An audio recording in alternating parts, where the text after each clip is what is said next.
Hello' dear experience আশা কৰোঁ আপোনালোকে সকলো ভালে আছে আৰু নিজৰ প্ৰিপেৰেশ্যনবিলাক ভালকৈ কৰি গৈ আছে যিহেতু আমি জানো যে আমাৰ এডিআৰই এক্সামটো আপোনাৰ এই ছেপ্টেম্বৰ 15ৰ পৰা ষ্টাৰ্ট হ'ব আৰু ছেপ্টেম্বৰ 15ৰ পৰা ষ্টাৰ্ট হ'ব আৰু আজি 31 জুলাই আজিৰ দিনটো বাদ দিয়ক কালি হয়তো আপোনালোকে চাই আছে ভিডিঅ'টো আগষ্ট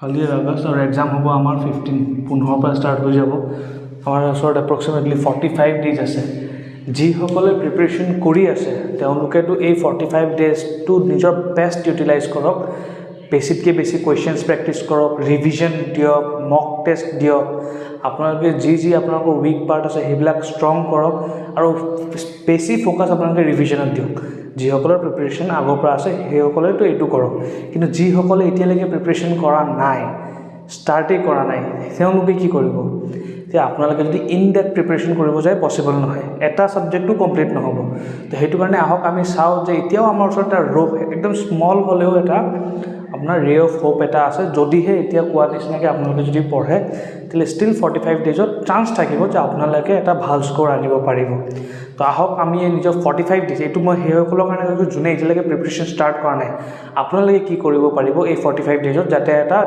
ডিচেণ্ট স্ক'ৰ যাতে আপোনালোকে আনিব পাৰে এক্সামত আহক আমি চাওঁ চিলেবাছত কি আছে জিকে আছে ইংলিছ আছে মেথছ আছে ৰিজনিং আছে আৰু ছ'চিয়েল ষ্টাডিজ আছে এতিয়া চাওক জিকেৰ কাৰণেতো আপোনালোকে বহুতৰ জেগাত হয়তো চাইছে লুচেণ্ট পঢ়ে ৰেকমেণ্ড কৰে বহুত ভাল কিতাপ হয় কিন্তু লুচেণ্টটো ইমান ভলিউমিনাছ বুক হয় আপোনালোকে 45 ডেজততো পঢ়ি শেষ কৰিব নোৱাৰে আৰু বাকীকেইটা ছাবজেক্টটো থাকিয়ে যাব তো সেইটো কাৰণে মই এটা বুক ছাজেষ্ট কৰিম আপোনালোকক মনোহৰ পাণ্ডে আৰিহান পাব্লিকেশ্যনে বনায় এই বুকটোৰো আকৌ তিনিটামান আছে এটা 100 rupees 150 এৰাউণ্ড আৰু এটা 200 250 এৰাউণ্ড আৰু এটা আছে সৰু বুক যোনটো অলমষ্ট 50 rupeesৰ এৰাউণ্ড আপোনালোকে পাই যাব এই সৰু বুকটো ল'ব যিহেতু ইয়াৰ ভলিউমটো কম আপোনালোকে এইটো কুইকলি পঢ়ি শেষ কৰিব পাৰিব আৰু এতিয়া আমাৰ যিহেতু টাইমো কম আছে আমি বেছি বাল্কি বুক ল'লে আমি কমপ্লিট কৰিব নোৱাৰিম আপোনালোকে মনোহৰ পাণ্ডে 50 rupeesৰটো ল'ব আপোনালোকে নেটত চাব আৰু মই ফটোটো লগাই দিম আপোনালোকে তাৰপৰা চাই ল'ব নেক্সট ইংলিছ কি কৰিব ইংলিছটো আপোনালোকে ক্লাছ 10 লেভেলৰ যোনটো পঢ়িছিলে যি বুকৰ পৰা পঢ়িছিলে তাৰপৰাই পঢ়ক আপোনালোকে কেইটামান টপিক বাছি লওক যেনেকৈ ভইচ নেৰেশ্যন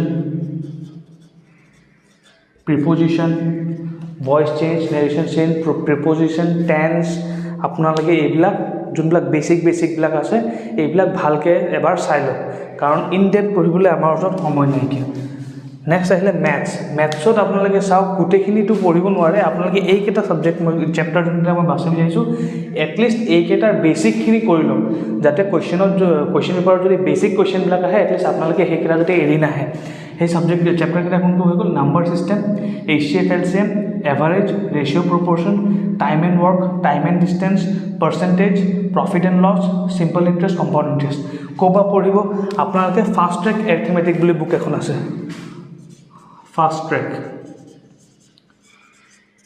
ট্ৰেক এৰিথমেটিক যোনটো বুক আছে অবজেক্টিভ এৰিথমেটিক বুলি সেই বুকখন লৈ লওক আৰু তাৰ পৰা এই চেপ্টাৰ্ছবিলাক শ্বৰ্টলিষ্ট কৰি লওক আৰু তাৰো একদম বেছিকবিলাক চাই লওক বেছি কমপ্লিকেটেডবিলাক কৰিলে আপোনালোকে বুজি নাপাব যিহেতু ফাৰ্ষ্ট ৰিডিং হ'ব সেইটো কাৰণে আপোনালোকে ইয়াৰ যোনবিলাক বেছিক এক্সাম্পলছবিলাক আছে সেইবিলাক ভালকৈ চল্ভ কৰি লওক আৰু এইকেইটা চেপ্টাৰ আপোনালোকে এই বুকখনৰ পৰা আৰু নহ'লে আপোনালোকৰ RS আগৰৱাল বুলিও বুক এখন আহে যদি সেইখনৰ পৰা পঢ়িব বিচাৰে সেইখনৰ পৰা পঢ়িব পাৰে মুঠতে বেছিকখিনি ক্লিয়াৰ কৰি যাব নেক্সট আহি গ'ল আমাৰ ৰিজনিঙৰ যিহেতু মই মোৰ ভিডিঅ'ত দিছোঁৱে মেথছ ৰিজনিঙৰ মেক্সিমাম টপিক মই মোৰ ভিডিঅ'ত কভাৰ কৰিছোঁ আপোনালোকে তাৰ পৰাও চাব পাৰে আমাৰ জিকে হৈ গ'ল ইংলিছ হৈ গ'ল মেথছ হৈ গ'ল ৰিজনিং হৈ গ'ল নেক্সট আহিলে কি আমাৰ এতিয়া ছ'চিয়েল ষ্টাডিজ চাব এটা কথা আছে কি যে আমাৰ এক্সাম কোনে কণ্ডাক্ট কৰি আছে ছেবাই কণ্ডাক্ট কৰি আছে সেইটো কাৰণে বেছি চান্স থাকিব যে ছেবাই নিজৰ বুকৰ পৰাই দিব তো আপোনালোকে কি কৰিব ষ্টেট বৰ্ড আমাৰ যোনটো আছাম ষ্টেট বৰ্ডৰ আছে ক্লাছ 6ৰ পৰা লৈ ক্লাছ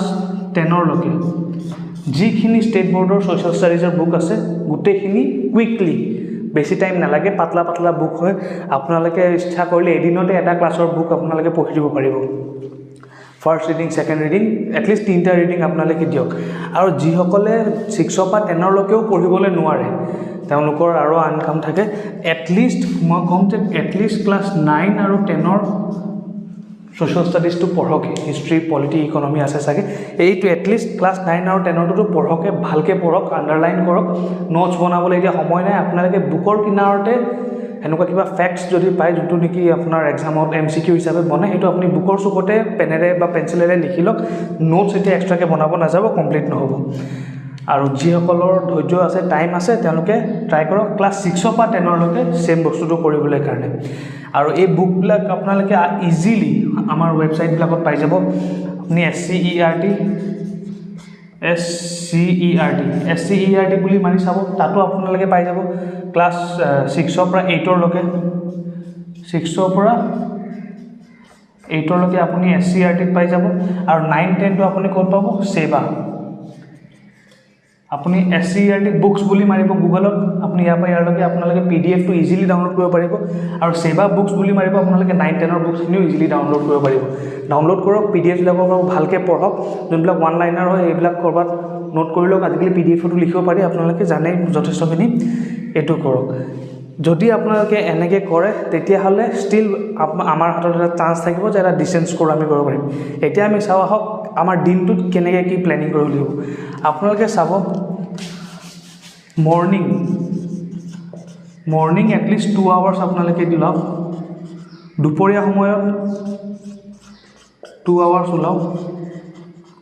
আৰু ইভিনিং বা নাইট যোনটো সময়ত পঢ়ি ভাল পায় সেইটো সময়ত 2 আৱাৰ্ছ লওক। যিহেতু টাইম আমাৰ হাতত কম, আমাৰ এটলিষ্ট 6 to 7 আৱাৰ্ছ এতিয়া আমি দিবই লাগিব, নহ'লে সম্ভৱ নহয়।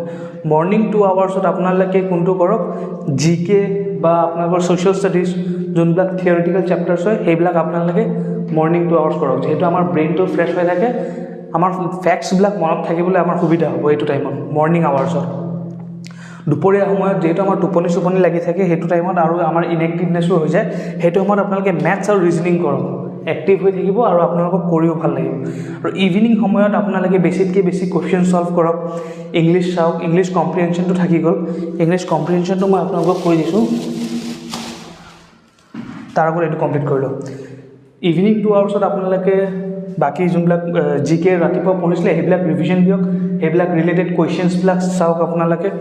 আৰু আপোনালোকে নিজৰ যদি মেথছ আৰু ৰিজনিঙো কৰিব বিচাৰে কৰিব পাৰে, কিন্তু বেছিভাগ টাইম আপোনালোকে ইভিনিঙৰ আপোনালোকৰ GK, ছ'চিয়েল, ইংলিছ এই তিনিটাত আপোনালোকে ইউজ কৰক।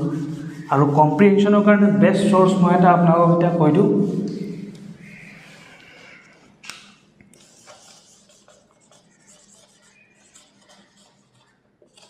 কম্প্ৰিহেনশ্যন, ইংলিছ কম্প্ৰিহেনশ্যনৰ পৰা যিহেতু এইবাৰ 25 মাৰ্কছ আহিব, এইটো আমি অৱহেলা কৰিলে দিগদাৰ আছে। আৰু ইংলিছ কম্প্ৰিহেনশ্যনৰ কাৰণে বেষ্ট এটা ৱেবছাইট আছে, মই আপোনালোকক ৱেবছাইটটো কৈ দিওঁ। গুগলত গৈ আপোনালোকে স্মাৰ্ট কিৰা ইংলিছ কম্প্ৰিহেনশ্যন মনত ৰাখিব। মই ইয়াৰ স্ক্ৰীনশ্বটটো লগাই দিম আপোনালোকৰ সুবিধাৰ কাৰণে। স্মাৰ্ট কিৰা ইংলিছ কম্প্ৰিহেনশ্যন বুলি মাৰিব, তাতে আপোনালোকে ঢেৰ কুৱেশ্যনছ আছে, তাৰ পৰা ডেইলি 2-3টাকৈ আপোনালোকে প্ৰেক্টিছ কৰি থাকক।